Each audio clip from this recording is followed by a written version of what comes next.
Assalamualaikum warahmatullahi wabarakatuh. Pertama, tentunya kita mengucapkan puji dan syukur kehadirat Allah SWT. Selawat beriring salam kepada junjungan alam Nabi besar Muhammad SAW. Di mana pada kesempatan ini kita berjumpa kembali di bincang-bincang dari program Bapeda Aceh. Kali ini kita akan mengambil tema tentang e-katalog lokal. Ya, di ruang ini sudah hadir Bapak Dr. Teguh Asnal Zahri sebagai Kepala Biro Pengadaan Barang dan Jasa. Jadi rekan-rekan pembangunan Aceh semuanya, bahwasanya e-katalog ini terutama yang lokal, ya, kalau yang secara nasional juga sudah ada e-katalog secara umum. Prinsipnya ini sama modelnya ketika kita membeli di Tokopedia misalnya. Ya begitu Pak Asnal ya. Di Tokopedia, kemudian juga di beberapa toko-toko digital lainnya. Jadi untuk Aceh, nanti kita akan berbincang-bincang lebih jauh dengan Pak Asnal, mengapa sangat diperlukan untuk memberdayakan dan mengembangkan daripada e-katalog lokal ini. Mungkin kita langsung ke Pak Asnal. Pak Asnal, sebenarnya kita mulai tahun berapa sudah membuka e-katalog lokal tersebut? Oke, terima kasih Pak Dadik selaku host Kepala Bapeda Aceh. Terima kasih kami sudah diundang di podcastnya Bapeda Aceh. Saya sangat senang bisa hadir di sini. Kalau kita berbicara tentang proses pengadaan barang jasa, tentunya kita akan mengenal yang namanya tender. Jadi sebenarnya ada 5 metode pemilihan pengadaan barang jasa ya, itu. Satu tender. Ya, tender itu sebenarnya pilihan terakhir, Pak. Oh ya. Jadi yang pertama itu adalah metode e-purchasing. E-purchasing atau melalui e-katalog ini. Ya. Yang kedua adalah melalui pengadaan langsung. Ya kan? Pengadaan langsung itu yang paket-paket yang bernilai di bawah 200 juta. Nah, kemudian kita mengenal juga ada tender cepat. Tender cepat itu karena sudah spek barang yang akan dibeli itu sudah pasti, kemudian diundang, butuh waktu cuma 7 hari. Selesai. Kemudian kita juga mengenal tender. Tender ini yang prosesnya yang membutuhkan waktu relatif lebih lama. Lama ya, termasuk proses sanggah dan sebagainya. Betul, jadi agak lama dia, bisa sampai 1 bulan, hampir 2 bulan. Jadi tergantung dengan kompleksitas paket yang sedang kita lelang. Nah, kalau kita berbicara e-katalog lokal ini sudah ada di Aceh, tapi pada saat itu cuma baru satu yang produknya, yaitu Rumah Layak Huni. Layak Huni ya, saya teringat tuh. Tadi Bapak sudah menyinggung bahwa e-katalog lokal ini sudah ada 3 sebenarnya. Satu katalog lokal nasional, 2 katalog lokal sektoral, katalog sektoral namanya. Itu oleh kementerian lembaga. Katakanlah Kementerian Kesehatan. Itu dia akan membuat etalase di bidang alat kesehatan, alat medis, yang bidang kesehatan. Begitu juga dengan Kementerian Perikanan, Kementerian Kehutanan, dan seterusnya. Itu sektoral namanya. Nah, kemudian yang terakhir ini adalah e-katalog lokal. Aceh, itu daerah yang punya daerah. Contoh tadi sudah ada Rumah Layak Huni. Nah, sekarang target kita itu bagaimana mengakselerasi supaya e-katalog ini bukan hanya Rumah Layak Huni, tapi kita buka etalase-etalase baru sehingga kesempatan UMKM yang ada di Aceh ini. Sekarang udah berapa produk yang sudah ada? Sekarang kita tahun 2022 itu ada 11 etalase. Sekarang dengan apa aja itu yang saya nggak hafal totalnya, item-itemnya, tapi contoh ada Rumah Layak Huni satu, kemudian ada makan minum rapat-rapat, kemudian ada pengadaan baju dinas, dan kemudian ada souvenir ya. Nah, kemudian ada aspal beton ready mix. Kemudian ada juga pokoknya 11 ada yang sudah ada. Yang sudah terdaftar produknya dari 11 kategori itu ya, UMKM yang bergerak di bidang tadi itu. Kalau sudah banyak. Sudah berapa UMKM yang sudah mendaftar di e-katalog kita? Kalau di data pastinya itu ada, kita potensi UMKM kita itu ada 13.310 UMKM yang ada di Aceh. Yang sudah daftar? Yang sudah daftar mungkin baru 200-an. Oh, tapi sudah banyak juga ya? Sudah banyak. Karena kan dari 13.000 kan persentasenya sangat jauh nih. Nah, bagaimana kita mendigitalisasi UMKM ini, mungkin dia masih melek digital. Nah, kurang pemahaman tentang bagaimana sih melakukan katalog ini. Karena kan tadi Pak Kepala sudah menyinggung bahwa kita bisa beli barang itu seperti Tokopedia, Gojek, GoFood, Shopee dan sebagainya. Itu adalah belanja yang dilakukan oleh pribadi atau masyarakat kepada swasta. Sekarang pemerintah yang belanja. Jadi tersedialah e-katalog lokal itu. Jadi masyarakat pribadi nggak bisa belanja di e-katalog ini, kecuali belanja pemerintah.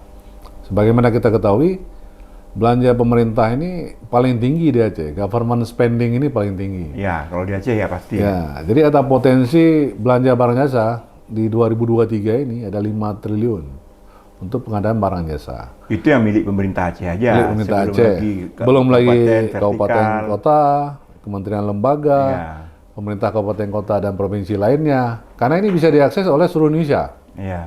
Jadi orang Papua bisa beli produk lokal Aceh. Nah, misalnya tadi ada souvenir, dia pengen beli, pemerintah Papua mengadakan souvenir Aceh, atau pakaian atau kain yang motif Aceh misalnya, dia bisa beli melalui katalog ini. Jadi bukan hanya pemerintah Aceh, pemerintah kabupaten kota, tapi pemerintah kabupaten kota dan provinsi lain, kemudian kementerian lembaga juga bisa belanja di sini. Sekarang di Indonesia ini yang e-katalog lokal ini saya pernah dengar tuh, apa betul bahwa itu dimulai dari Aceh dulu sebelumnya? Betul. Yang Rumah Layak Uni. Betul. Kalau sekarang sudah berapa provinsi yang sudah memiliki e-katalog lokal itu? 3 bulan yang lalu hadir dari dari Lembaga Kebijakan Pengadaan Merasa atau LKPP, Bapak Direktur yang masalah bisnis. Beliau menginisiasi bagaimana Rumah Layak Uni di e-katalog lokal Aceh itu jadi ininya best practice-nya untuk nasional. Internasional ya. Karena belum ada e-katalog lokal yang bentuknya konstruksi. Belum ada. Belum ada yang konstruksi. Jadi sebagai besar sekarang pengadaan aja yang ada. Barang dan jasa. Kalau konstruksi belum ada. Jadi itu menjadi prototipe nanti untuk Aceh ya, dan jadikan untuk nasional. Jadi bisa dipakai oleh kementerian, oleh pemerintah daerah lainnya.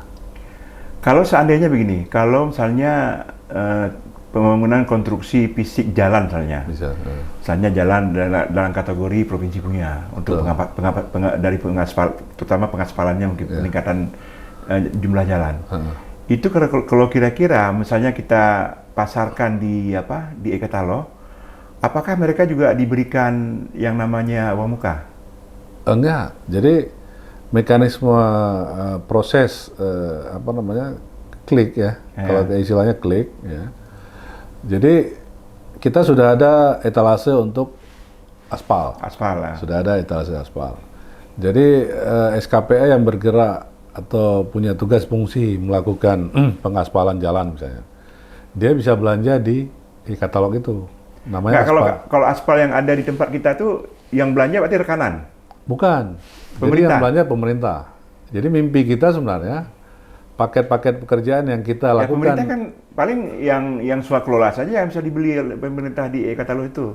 Pemerintah misalnya ada paket pekerjaan jalan dengan nilai dengan panjang 1 kilometer.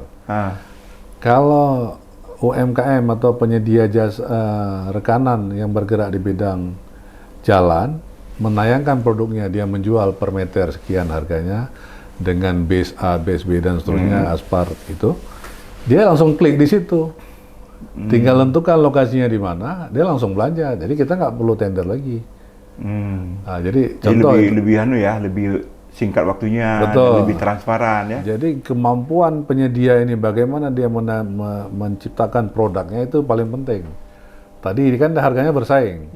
Katakanlah perusahaan A atau UMKM A dia buat 1 kilometer aspal dari 0 sampai dengan overlay misalnya, sekian harganya. Dengan panjang, lebar, tebal, dan sebagainya. Itu kan kemampuan itu cara marketingnya si penyedia itu. Contoh kemarin tahun 2022 juga misalnya Rumah Sakit Zainal Abidin, Rumah Sakit Ibu Ana, Rumah Sakit Jiwa. Kami tidak lagi melakukan tender. Yang khusus untuk ini Makan minum pasien, cleaning service. Itu nggak ada lagi tender tahun ini. Kalau dulu kan biasanya mendahului tendernya. Mendahului karena kebutuhan makan minum ke pasien nggak bisa dihentikan. Ya, dia satu jadwal aja nggak bisa, apalagi hitungan hari. Tanggal 1 Januari sudah harus mulai. Ya, 1 Januari sudah mulai. Begitu juga dengan kebersihannya. Ya. Nggak mungkin di stop pembersihan rumah sakit itu. Tapi alhamdulillah dengan e-katalog ini langsung ngeklik, langsung jadi, langsung berkontrak. Jadi dia pembayarnya pada saat negosiasi di dalam kita melakukan mini kompetisi namanya. Jadi KPA dalam hal ini bisa memilih produk mana yang akan dilakukan pembelian melalui e-katalog itu. Kalau dari sudut pemerintah, kira-kira apa keuntungannya dengan banyaknya misalnya produk-produk yang dapat diklik dari e-katalog ini? Ya, dari pemerintah sebenarnya dari segi efisiensi waktu. Tadi kita untuk tender kita butuh waktu. Kalau efisiensi harga? Kalau efisiensi harga kita bisa negosiasi di e-katalog itu. Kemudian dari segi juga realisasi anggaran, dengan cepat belanja bisa cepat direalisasikan belanja. Jadi kita lihat kemarin triwulan 2 kita potensi belanja kita 2 triliun lebih untuk porsi UMKM. Baru ada yang belanja 232 miliar. Masih sedikit ya? Masih 91% gapnya itu. Jadi bagaimana kita buat akselerasi itu supaya UMKM ini yang masih belum mendaftar produknya bisa menayangkan produknya dengan hanya membuka aplikasi yang kita siapkan. Kemudian kita juga kemarin sudah membuka klinik layanan bila mana UMKM itu yang belum firm dengan teknologi digital, dia bisa datang ke Biro PBJ, lantai 2, kantor gubernur. Kita layani dia dari jam 9 pagi sampai jam 4 sore, kita buka layanan. Karena prosesnya butuh waktu, kita sedang siapkan SOP, Pak. Kita butuh waktu paling lama 60 menit. Untuk membantu UMKM. Kemarin saya ke Jogja, kan? Ke Jogja ketika kami rapat di Bapeda, saya lihat tuh nasi dengan box snack. Kemudian saya besoknya pergi ke arsip. Itu boxnya tuh sama bentuknya. Saya tanya mereka, rupanya mereka beli dari e-katalog. Betul. Dari e-katalog lokal Jogja mungkin ya. Cuman yang jadi pertanyaan saya kan di samping untuk dari segi transparansi misalnya, mungkin markup harga sudah pasti tidak bisa. Kemudian mengenai angka kuantitasnya misalnya waktu kita klik kita beli 100 kotak, padahal waktu kita bayar hanya 50 kotak. Apakah itu bisa terjadi dalam sistem e-katalog lokal? Yang namanya penyimpangan kemungkinan terjadi ada. Tapi kita yakin bahwa rekanan-rekanan ataupun pelaku UMKM yang tadi bergerak misalnya katakanlah makan minum porsi 1 kotak dengan menu ini nilainya sekian. KPA dalam hal ini atau PPTK ya pada saat melakukan transaksi pembelian itu dia harus membandingkan dengan porsi ini dengan penyedia ini ada mini kompetisi namanya. Jadi harganya bisa bersaing. Kalau si UMKM ini katakanlah harganya dia markup dan sebagainya, kita bisa take down UMKM itu. Itu tugasnya kami di Biro PJ melakukan patroli. Kita patroli, ada harga-harga yang tidak wajar misalnya, kemudian produknya sudah expired dan sebagainya, itu kita bisa take down. Sekarang mekanismenya kalau seorang UMKM misalnya, saya menjual produknya misalnya kita bilang air kemasan misalnya, 1 kotak. Kemudian dia taruh harga. Harga ini tentunya diusulkan dulu ke PBJ. Tidak.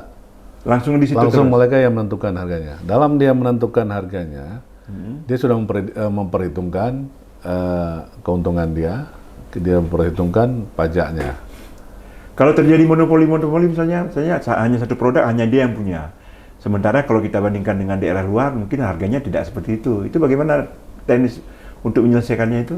Itulah kebijakan itu ada pada PPK, pembeli, dalam hal ini PPK atau KPA, dalam melakukan proses pengadaan barang jasa. Jadi semua yang tadi Bapak maksud itu adalah kewenangannya di KPA. Kalau di e-katalog nasional, ya, rekan-rekan SKPA itu sering mengeluh ke saya, misalnya gini, mereka membeli mobil pemadam kebakaran. Tapi yang pertama belum di-upload. Karena waktu di-upload itu butuhkan waktu. Artinya kita ajukan dulu ke LKPP. Ya. Ini spek kami, ini harganya dan sebagainya. Nanti mereka yang verifikasi. Ya. Apakah di e-katalog lokal juga seperti itu? Jadi gini, dulu proses pengadaan barang jasa melalui e-katalog lokal, katakanlah pendaftaran sebuah produk, itu membutuhkan tahapan-tahapan, ada 9 sekarang tahapan. Sudah dipotong? Sekarang di shortcut dengan kebijakan Bapak Presiden melalui LKPP dalam gerakan Bangga Buatan Indonesia itu, sudah di shortcut dari 9 jadi 2. Dua tahap aja? 2 tahap aja. Jadi kita hari ini, makanya kita e-katalog kita bisa kita buka sebanyak-banyaknya karena prosesnya hanya 2.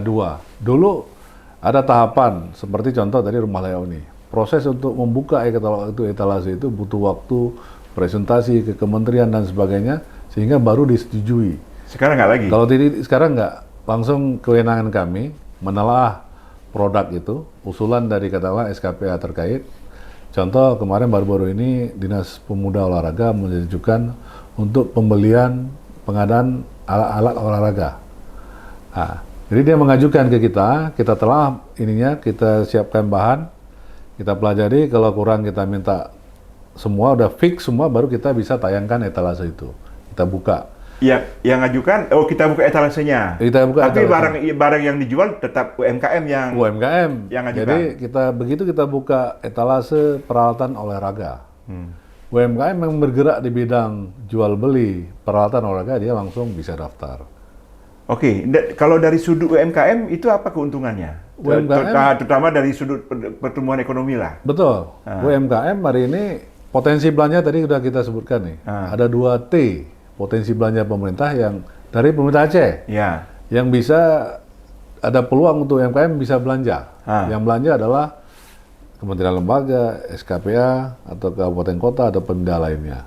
Potensi belanja.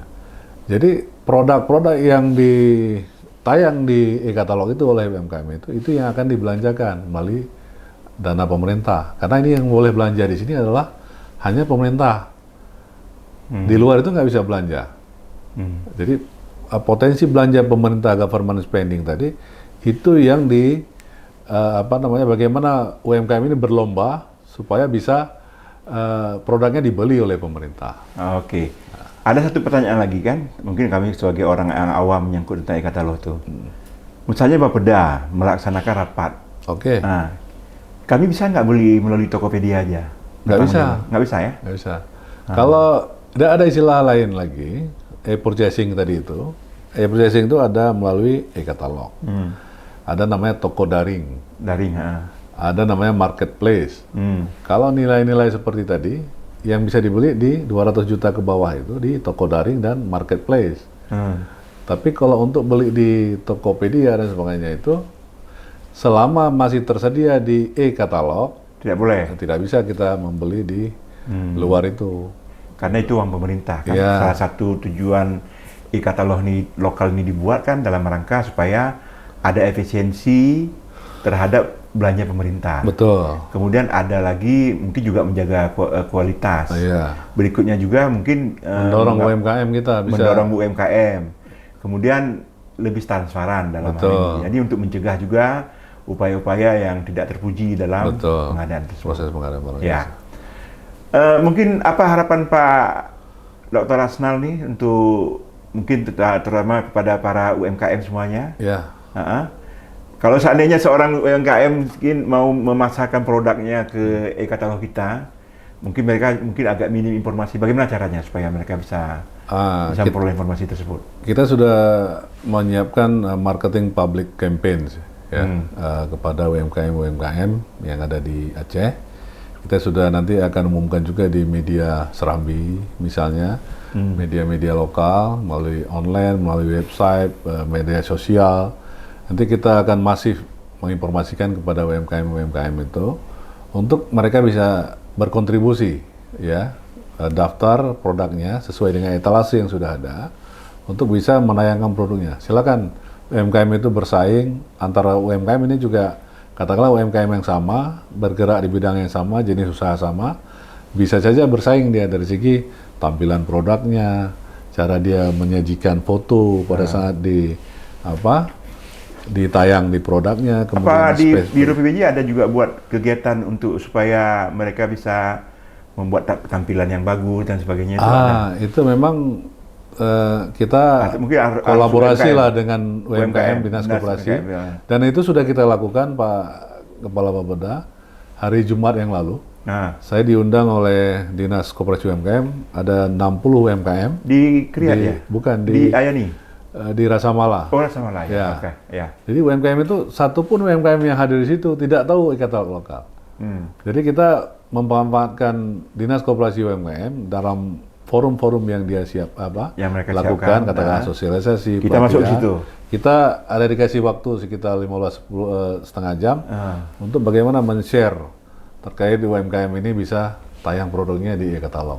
Dan mereka sangat antusias karena selama ini kan yang belanja itu kan masyarakat biasa, pribadi sifatnya, keluarga. Kalau ini kan pemerintah yang belanja. Ya. Sekarang juga kita kan pembayarannya juga cepat. Pembayarannya cepat karena sekarang kita sedang menggalakkan kartu kredit pemerintah daerah. Oh gitu ya. Teringat saya tuh sejak dibentuk e-katalog kita itu tahun berapa? 2022. 22. Berapa belanja di tahun 2022 itu terjadi transaksi? Hampir 900 miliar. Oh besar ya? Besar. 2023 nih yang sampai dengan hari ini? Ini baru 200 miliar. Baru 200 miliar? Ya. Ini juga ada hubungannya pemirsa, para rekan pembangunan Aceh, karena belanja pemerintah kita juga mengalami penurunan, terutama dari aspek Oksus. Ya, betul. Kemudian pertanyaan kami yang berikutnya nih, di samping pemerintah Aceh, kalau di Aceh ini ada nggak pemerintah kabupaten kota yang membuka e-katalog lokal? Ada. Jadi, siapa tuh? Dari kabupaten mana? Dari hampir semua kabupaten kota, sudah ada yang buka katalog. Cuma etalasenya baru 1-2. Jadi tidak banyak etalasenya. Yang paling banyak apa etalase apa? Saya lupa datanya, tapi nanti hari Selasa besok, tanggal 12-13, kita undang semua kabupaten kota, kita melakukan komitmen bersama dengan kabupaten kota, bagaimana e-katalog lokal Aceh ini ya bisa masif. Karena nanti kan kalau kita takut ada instalasi di kabupaten kota, kemudian ada di Aceh, mungkin terjadi harga yang mungkin agak mencolok ya. Tapi kan itu semuanya karena mekanisme pasar. Orang bisa ini. Katakanlah contoh misalnya kalau kita beli di Tokopedia misalnya, free ongkir misalnya, itu kan juga bersaing harga sebenarnya. Iya. Kalau dia nggak free ongkir, dia kan ada biaya tambahan untuk belanja. Kalau porsi sekian, biayanya sekian. Kalau barangnya sekian, tambah lagi biayanya kan. Iya. Jadi itu strategi marketing oleh UMKM ini. Ya, teringat saya tuh kalau yang tahun 2022 yang 900 miliar itu dan sekarang sudah mencapai 200 miliar, kira-kira ada nggak kabupaten kota yang beli di tempat kita? Kabupaten kota ada. Ada? Dari daerah lain. Dari daerah kita juga ada. Oh ya? Dari kementerian lembaga juga ada. Dari pemerintah provinsi lain juga ada. Yang terutama yang mereka bergerak di Aceh? Ada yang di Aceh, ada yang luar Aceh. Juga ada yang memanfaatkan? Karena produk yang dia cari itu, kan dia cari produk itu begitu dia search produk apa yang ada. Di katalog mana ada itu. Nah itu yang dia belanja. Dia nggak peduli di Aceh, di daerah lain dan seterusnya. Jadi rekan pembangunan semuanya, tentunya kita berharap bahwa ke depan nanti kita akan coba terus memperkecil lelang. Memperkecil lelang dengan memperbanyak instalase di e-katalog lokal. Betul, Pak. Misalnya kalau orang butuh jembatan mungkin dengan perhitungan-perhitungan tertentu, tinggal diklik aja, nanti ada proses negosiasi dan sebagainya, sehingga uang pemerintah ini lebih terjamin kesiapannya. Ya, misalnya kalau bangun jembatan misalnya, kalau betul-betul ini yang purchasingnya adalah perusahaan tersebut, tentunya dia akan berhitung dia. Betul. Supaya karena kan tidak ada lagi uang muka itu kan? Ya, tidak ada lagi uang muka, dia harus bekerja. Jadi akan terseleksilah rekan-rekanan yang memang memiliki kapasitas. Ya, mungkin demikian Pak. Terima kasih banyak atas informasinya. Ya, kita berharap supaya e-katalog Aceh ini semakin membesar ya dalam upaya kita untuk meningkatkan transparansi, efektivitas dan efisiensi terhadap belanja pemerintah dan mengakselerasi perkembangan daripada UMKM yang ada. Kami, Dr. Teguh Ahmad Dadi SHMH sebagai Kepala Bapeda yang juga hari ini karena spesial kawan saya nih, rekan kerja kami, mitra kami menjadi host hari ini. Mohon maaf atas segala kekurangan. Terima kasih banyak kepada Pak Asnam. Terima kasih, Pak. Assalamualaikum warahmatullahi wabarakatuh. Waalaikumsalam warahmatullahi wabarakatuh.